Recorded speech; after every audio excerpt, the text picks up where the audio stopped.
अल्हम्दुलिल्लाहि रब्बिल आलमीन वस्सलातु वस्सलामु अला सय्यिदिल अंबियाइ वल मुरसलीन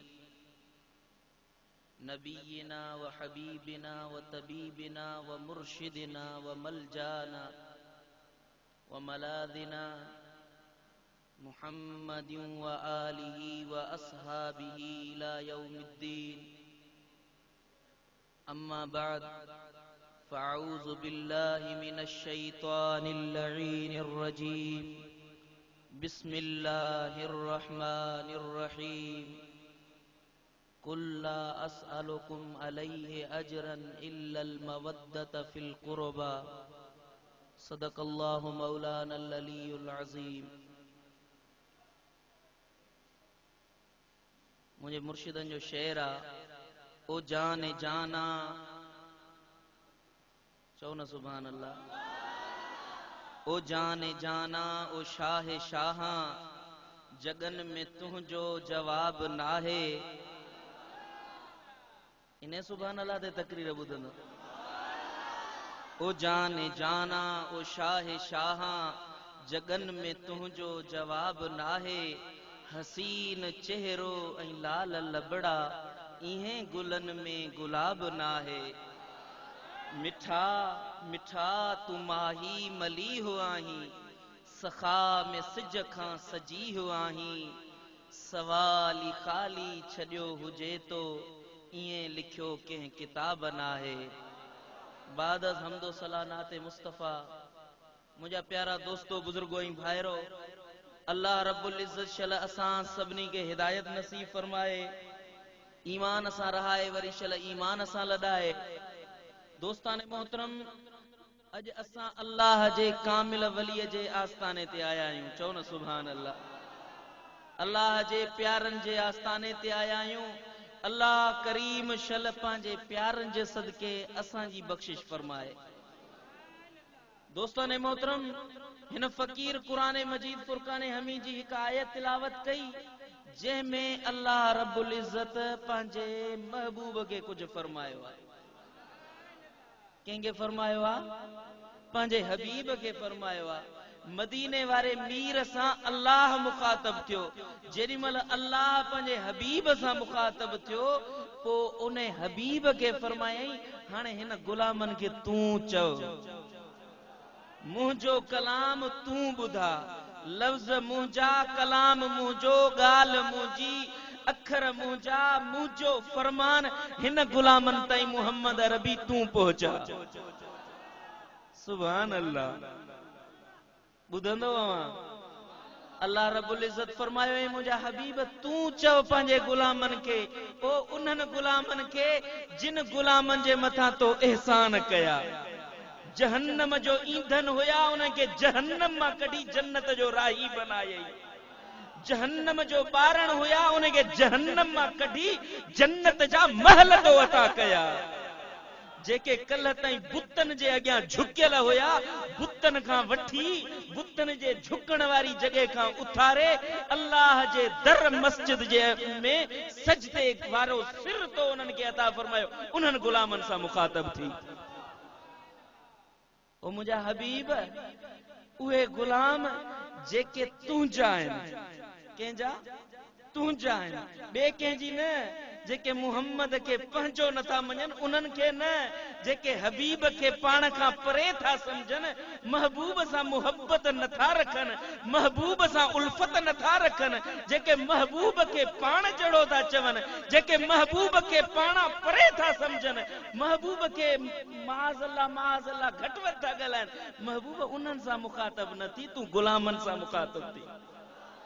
उहे गुलाम जेके दरगाह फज़लाबाद ते आया आहिनि, उहे गुलाम जिनजी दिलनि में तो हबीब जी मोहब्बत समायल आहे। सब गुलाम बीठा, अबू बकर आयो, उमर आयो, उस्मान आयो, सुनो हैदर आयो, सब असहाबी अची आया, या रसूल अल्लाह रब छा थो फरमाए? मदीने वारे मीर फरमायो, मुंहिंजो रब अव्हां जे लाइ मूंखे फरमाए रहियो आहे त तूं हुक्म फरमा त ए मुहम्मद मुस्तफ़ा, तुंहिंजी ज़बान मूं अल्लाह जे लाइ सभिनी खां अज़ीम ज़बान वा।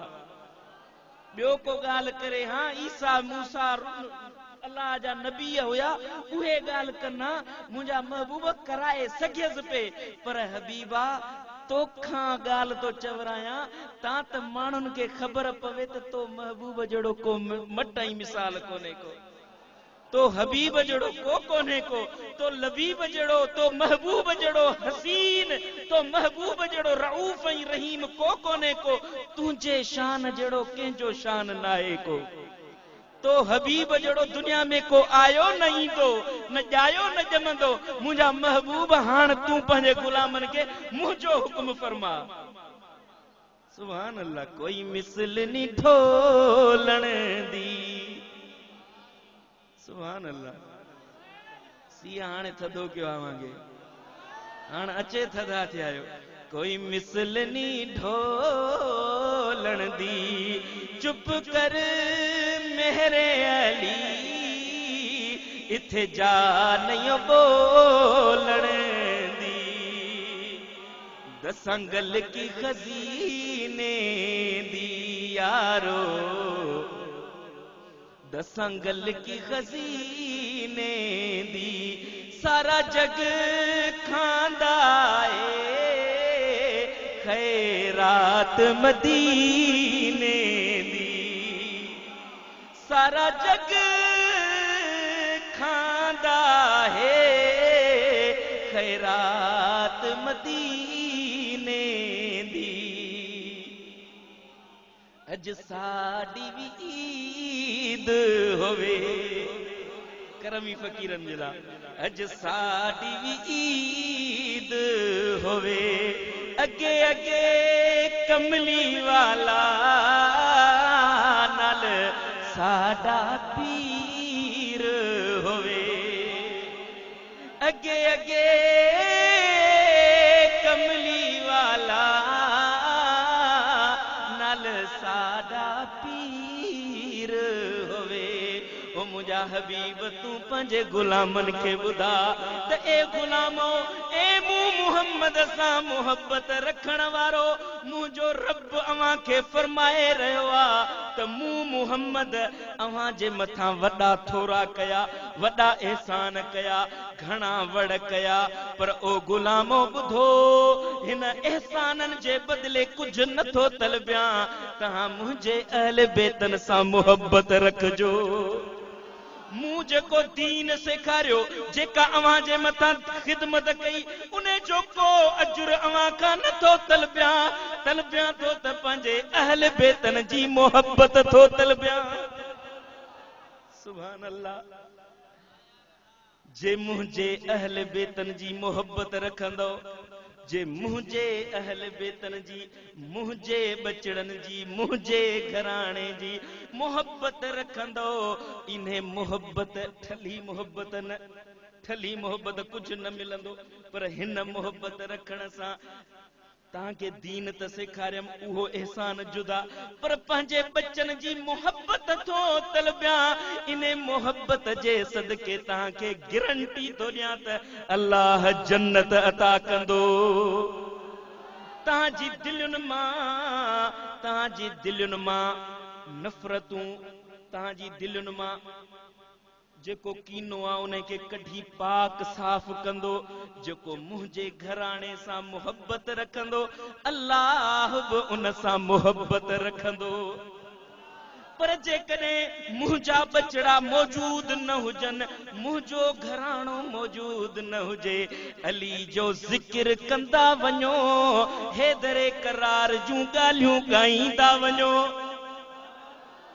मुझे बचड़न जो शान गाईंदा वञो ॿुधंदा वञो तव्हां जो कम ॿुधणा बयान करणा मां मुहम्मद तो फरमाया जे अली जो शान गायो जे अली जो शान ॿुधो अली जो जिक्र कयो उन्हें के भी अजुर ऐं सवाब पो असां चवंदा आहियूं इश्क मंझा चो अली अली इश्क मंझा चो अली अली साईं कंदो सब भली भली रब कंदो सब भली भली इश्क मझा चो अली अली हैदर जी हुब मुझो ईमाना मुझो ईमाना अवां जो आहे अल न हैदर जी हुब असां जो ईमाना दर्स पढ़ायो मूंखे कुराना पो ॾिसंदे मरंदो मुनाफ़िक रुली रुली मरंदो मुनाफ़िक रुली रुली इश्क मझा चो अली अली ॻाल्हि वॾी आहे पर पंहिंजे मक़सद ॾे थो मोटायां जे अहले बेतन जी मोहब्बत अल्लाह जे नबीअ जे बचड़नि जी मोहब्बत न थई दिल में त पोइ वञ अल्लाह जे कामिल वलियनि जे दरनि ते अल्लाह वारनि जे आस्थाने ते वेंदे खुदा जी इज्जत जो कसम जिथे अल्लाह वारा हूंदा आहिनि उते मदीने वारे मीर जी ज़ात हूंदी आहे जो अल्लाह वाले ये अल्लाह वाले देते हैं सब कुछ ये अल्लाह वाले देते हैं सब कुछ मगर इनसे लेने के लिए चाहिए डब कुछ सुभान अल्लाह पो मदीने वारे मीर जे बचड़न जी मोहब्बत सिखणी थई मदीने वारे मीर जी मोहब्बत जे लभणी अथ नई त हलिया मुझे पीर जे दर ते हलिया मुझे महबूब दिलबर जे दर ते अल्लाह वारा ॿिया बि खोड़ अल्लाह वारा ॿिए कंहिंजो इनकार नाहे सभु अल्लाह वारा अखियुनि जो नूर पर जिथे राजन खे रंग लॻो आहे उहा मुंहिंजो दिलबर जिथे चोर चोर चोरी छॾे विया ज़ानी ज़िनाऊं छॾे विया शराबी शराब छॾे विया जुआरी जुआ छॾे विया उहो अथव मुंहिंजे पीर जो दरवाज़ो लख पीर दुनिया जा हिक पासे पर दिलबर साईं जहिड़ो ना महबूब दुनिया जा ॿिया बि मगर पर दिलबर साईं जहिड़ो को बि ना सुभान अल्लाह इंशाअल्लाह ताला तव्हांजूं दिलियूं मुंहिंजो मुर्शिद ठारींदो हिन जॻह ते ॻाल्हाइण नाहे ईंदो हिते जेतिरो ॻाल्हायमि अल्लाह ताला मूंखां ॻाल्हायो अल्लाह मुंहिंजो चवण अव्हांजो ॿुधण पंहिंजी बारगाह में क़बूल मंज़ूर फरमाए अल्लाह ताला असांखे पंहिंजे मुर्शिद जी